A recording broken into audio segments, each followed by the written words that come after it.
डायबिटीसची लोकांना दहशत असते, कारण तो शिक्का एकदा बसला की बसला असं त्यांना वाटतं. तसं काही नसतं. तो शिक्का आता बसला तरी पुसता येतो. कोट्यावधी लोक डायबिटीस बरोबर लिव्ह इन रिलेशनशिपमध्ये असतात, पण लग्न व्हायच्या आधी ते मोडता येतं. आणि या शिक्का जबरी बसला असेल ना, शुगर 400 वगैरे, तरीही त्याच्याशी हसत हसत कसं झुंजायचं याच्या युक्त्या सांगतो. तुमच्या शरीरात बरीच बांधकामं चालू असतात. त्याच्यासाठी विटा लागतात. विटा म्हणजे तुम्ही खाल्लेलं अन्न, साखर. त्या विटांचा बंदोबस्त करायला एक कारखाना असतो, पॅन्क्रियास. तिथे काम करणाऱ्या मजुरांना इन्सुलिन म्हणतात. टाईप 1 डायबिटीसमध्ये मजूर मरूनच जातात. त्याच्यामुळे बाहेरून मजूर मागवणं, इन्सुलिन घेणं हा एकमेव पर्याय असतो. टाईप 2 मध्ये ते मजूर जिवंत असतात, पण आळशी होतात, कामच करत नाहीत. त्याच्यामुळे ते विटा साचतात शरीरामध्ये, मग शेवटी शरीरातल्या गटारात पडतात, युरिनमध्ये. वाहून जायच्या आधी ते पाणी शोषून घेतात. त्याच्यामुळे खूप वेळा लघवीला जाणं, तहान लागणं, भूक लागणं, अचानक वजन कमी होणं ही अनकंट्रोल डायबिटीसची लक्षणं असतात. मग डायबिटीस बरोबर भांडायचं कसं? विटा कमी खाल्ल्या तर मग आयुष्याचाच वीट येईल ना. काहीतरी गोडी पाहिजे ना आयुष्याला. तुम्ही व्यायाम केलात तर शरीरातली बांधकामं मजूर नसले तरी विटा उचलायला लागतात.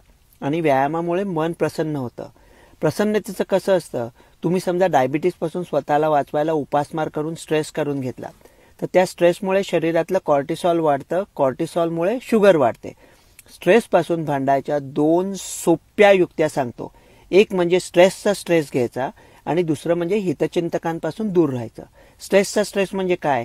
मी स्ट्रेस घेतला तर त्या स्ट्रेसमुळे माझं कॉर्टिसॉल वाढून माझा डायबिटीसचा धोका वाढेल, याचा धसका घेऊन त्या स्ट्रेसचा स्ट्रेस घेऊन स्ट्रेसच घ्यायचा नाही.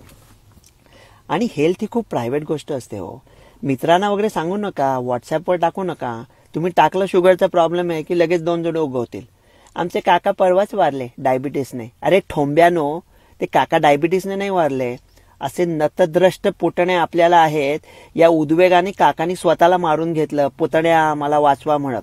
तुम्ही श्रीखंडपुरी खायला बसाल तर पहिल्या घासाला ते विचारतील, शेवटचं हिमोग्लोबिन A1C कधी चेक केलं होतं? अरे गप ना मुडद्या, तू तुझं गिळेल, माझा मला गळू दे. म्हणजे काय बेजबाबदारीपणा करायचा का? असं कुठला डॉक्टर म्हणेल. पण जबाबदारीचा अतिरेक नको.